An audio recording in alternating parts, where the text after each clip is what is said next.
கிறிஸ்துக்குள் மிக பிரியமான எங்கள் அன்பு தேவ பிள்ளைகளுக்கு இயேசுவின் இனிதான நாமத்தினால இந்த நாளிலே உங்களை வாழ்த்துவதற்கு தேவன் வந்திருக்கிறார்.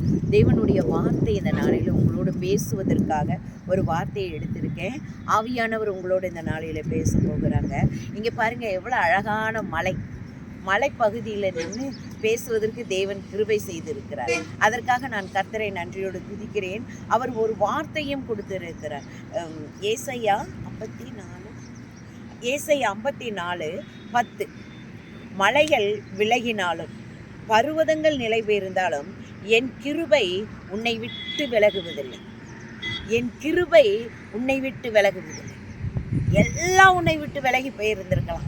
இந்த வருஷம் ஆரம்பத்தில் இருந்து இப்போ நம்ம கடைசியாக முடிக்க போகிற நேரத்தில் வந்திருக்கோம். ஆனால் ஏதேதோ நம்மளை விட்டு விலகி போயிருக்கும். அந்த நேரங்கள்லாம் அவர் சொல்கிற ஒரே ஒரு வார்த்தை என்ன தெரியுமா? நான் உன்னை விட்டு விலகுவதில்லை. என் கிருபை உன்னை தாங்கி கொண்டு இருக்கிறது. நீ சோர்ந்து போய் இருக்கும் பொழுதெல்லாம், கடன் பிரச்சனையினால் நான் என்ன செய்வது என்று கலங்கி கொண்டு இருக்கும் பொழுது கூட என்ன செய்கிறாரா? என் கிருபை, மழை கூட விலகி போகலாம்ப்பா, எப்படியாப்பட்ட காரியங்களாக இருந்தால் கூட எல்லாமே உன்னை விட்டு விலகி போயிருக்கலாம். நீ நம்பி இருக்கிற இந்த சொத்தை வச்சு தான் நான் எல்லாம் செய்ய போகிறேன், இந்த காரியங்களை வச்சு தான் நான் எல்லாம் செய்ய போகிறேன்னு நினச்சிருக்கலாம். ஆனால் அது எல்லாம் உன்னை விட்டு கைவிட்டு போகும் பொழுது கூட அவர் சொல்கிறார், என் கிருபை உனக்கு போதும், என் கிருபை மட்டும் உனக்கு போதும். ஒரு சிலர் என்ன செய்கிறாங்கன்னா, அநேக தோல்விகள், படித்து முடித்து வேலை இல்லாமல் தோல்வியில் இருப்பாங்க.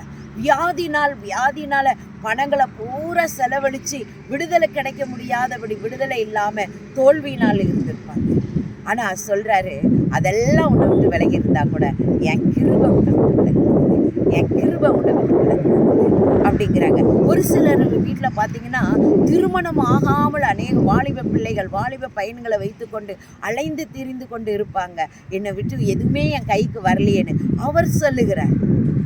உங்களையும் என்னையும் உண்டாக்கின கடவுள் சொல்லுகிறார், தேவன் சொல்லுகிறார், என் கிருபை உன்னை விட்டு விலகுவதில்லை, என் கிருபை உன்னை விட்டு விலகுவதில்லை, நான் உங்க கூட இருக்கிறேன்னு சொல்லியிருக்கிறார். அதுதான் இந்த வார்த்தையில் அப்படி சொல்லி இருக்கிறது. இந்த வசனத்தில் கூட அவர் அழகாக உங்களோட பேசுகிறார். மலைகள் விலகிடலாம், பர்வதங்கள் நிலை பெயர்ந்து போகலாம், என் கிருபை உங்களை விட்டு விலகுவதில்லை, என் கிருபை உங்களை விட்டு விலகுவதில்லை. அன்பான தேவ பிள்ளைகளே, அன்பு சகோதர சகோதரிகளே, இந்த நாட்களில் நம்மை விட்டு எது விலகி இருந்தாலும் அவருடைய கிருபை உங்களை விட்டு விலகவில்லை. அவர் உங்களோட இருக்கிறார். உங்களுக்காக நான் ஒரு ஜெபத்தை பண்ணுகிறேன். இந்த தேவனை நீங்கள் தேடி பாருங்க.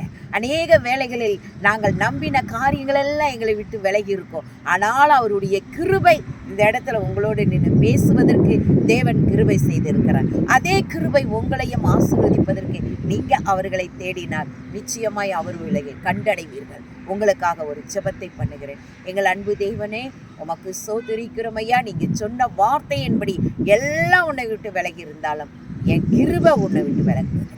நான் உன் கூட இருக்கிறேன். மலைகள் கூட பெயர்ந்து போகலாம், பெரிய பெரிய பிரச்சனைகள் எல்லாம் ஆண்டவரை இந்த வருஷத்தில் விலகி, ஆனாலும் உங்களுடைய கிருபையினால எங்களை மூடி மறைத்து இருக்கிறீங்க. அதற்காக உமக்கு நன்றி. நாங்கள் நிற்கிறது உம்முடைய கிருபை. உம்முடைய கிருபையை கொண்டு எங்களை ஆசீர்வதித்து வழி நடத்தும். இதை கேட்கிற பிள்ளைகள், பார்க்கிற பிள்ளைகளை, நீங்கள் என்ன சூழ்நிலையில் இருந்தாலும் உங்கள் கிருபையினால் ஆசீர்வதி, பலப்படுத்தும். இயேசுவின் நாமத்தினால் ஜெபிக்கிறேன் நல்ல பிதாவே. ஆமீன், ஆமீன். God plus.